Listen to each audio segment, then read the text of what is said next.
Hey guys, I'm here with Doug Jones, who you guys know as Abe Sapien, the Fawn, the Pale Man, and this summer, Norrinrad, the Silver Surfer, in Fantastic Four 2, Rise of the Silver Surfer. And how did all this happen?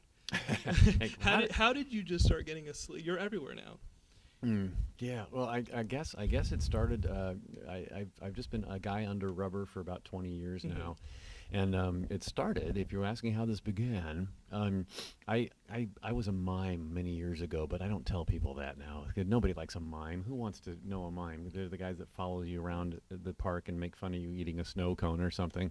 But I did was in a troupe called Mime Over Matter when I was back in college, so I got used to the body movement thing and all that. So coming out to LA and wanting to be an actor, I thought I was going to be a sitcom guy and take the place by storm. Hmm.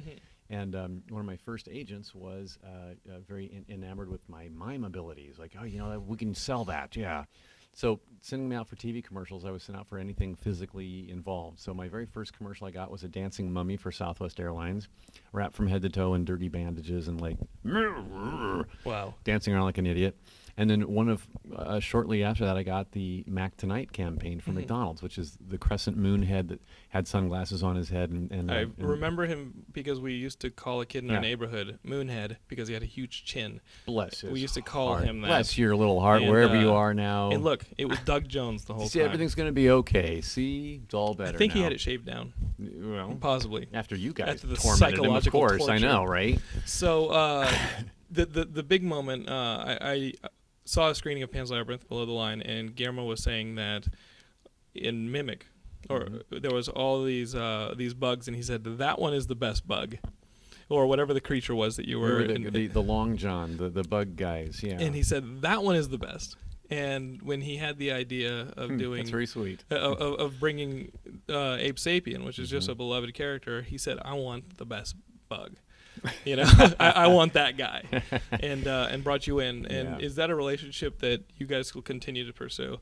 Absolutely. When he came looking for me 5 years later, after we met on Mimic to do Hellboy and play Abe Sapien, I was very complimented by that, of course. Hmm.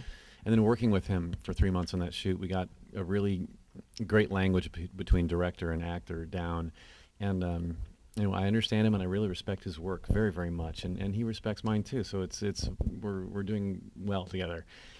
So after Hellboy, a couple years later, is when I got this message about Pan's Labyrinth, and Hmm. it's in Spanish, and you want me to play a faun? Okay, I need. Is there a script? And yeah, he sent me a script and was like, "Get me back to me by tonight. You got to play Pan. No one else can do this." Wow, that's like, so I was like, oh, this feels heavy. Like a lot of responsibility. No one else can play it but me. Are you kidding me? Right. So I was very, very complimented by that, and I loved the script. When I read it, it was like, God. And he wrote it himself. It was a page turner. It was exciting. It was horrifying. It was touching. It was like by the end of the film, I'm like, yes, I have to play Pan. So I did, and I was very. It's become like hopefully a signature piece for me that I'll be remembered for. That I remember most. Like on my deathbed, when I'm going back over my career, I think Pan's Labyrinth will be a standout for sure. And now you were dubbed over in Hellboy. Hmm. How much of the actual talking did you do in Pan's Labyrinth? Well, The Spanish I parts. always start doing all the talking Mhm. because someone has to do the talking. Right. In Hellboy 2, or is it going to be your voice? Okay, one question at a time. Okay, young I'm man. sorry. because you started out as a mime, completely yeah, silent. yeah, You know you where I'm didn't say going a with word. this. Yeah, and yeah. now you're totally Yeah. doing your own monologues. Before long, it'll be Othello.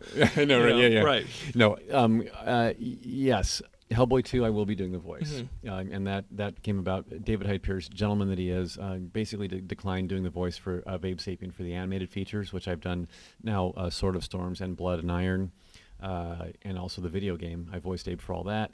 And to come back for part 2 of Hellboy, it was just given to me. I will be doing the voice as well for Abe. So I'm very, very happy to have the baby all back in my arms again. Even though I love David Hyde Pierce, great guy. And in Pan's Labyrinth, yes, I spoke lots of Spanish as the fawn character, and I needed to learn that dialogue. I was terrified, thinking that there was no way that I was going to be able to pull that off and speak Spanish and wear that much heavy costuming and whatnot. There's a lot to concentrate on and trying to spit out language that I don't know.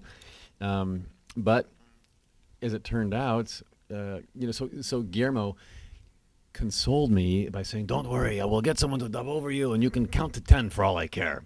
So that was comforting to know that, like, okay, there's a way to fix it, I guess, in post. But in the meantime, it's like, could I really leave him with my mouth going 1, 2, 3, 4, 5, 6, 7, 8, 9, 10, and have him try to dub over that? So I couldn't. So I buckled down and learned the Spanish word for word. I didn't learn it phonetically. I didn't like hear sounds and put out sounds. I read the language, learned it, got my English translation, broke down the sentence structure. I learned the language of that script.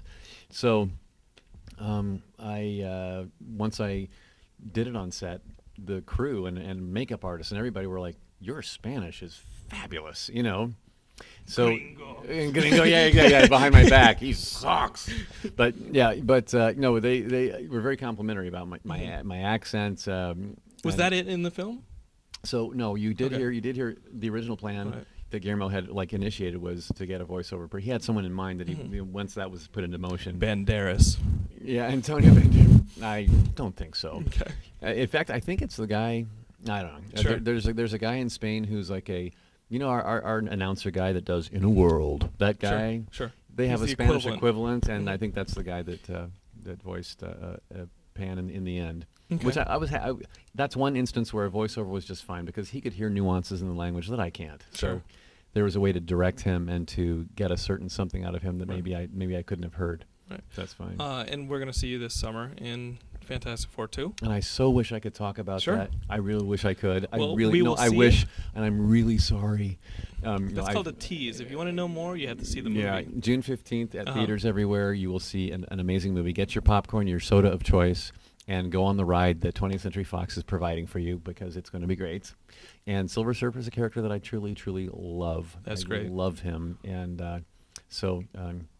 hopefully we'll talk more about that after the movie's out. Sure. Well, we hope to see you in Fantastic Four 3, in Hellboy 3, and just keep seeing you. Well, Hellboy 2 is next. You know. We start filming in late May, and I'll be doing that for the most of the rest of the year. And if McDonald's ever wants to bring back the Moon Man, I'm here. Maybe. Hey, when the clock strikes. Hey.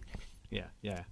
I have nightmares now. No, right, yeah. But The that moon one guy. kid we made fun of definitely has the nightmares now. Bless his heart. Thank you, Doug. Thank you so much. Thank you for having good luck me. with everything. Thank you for having me. Bye. Adios.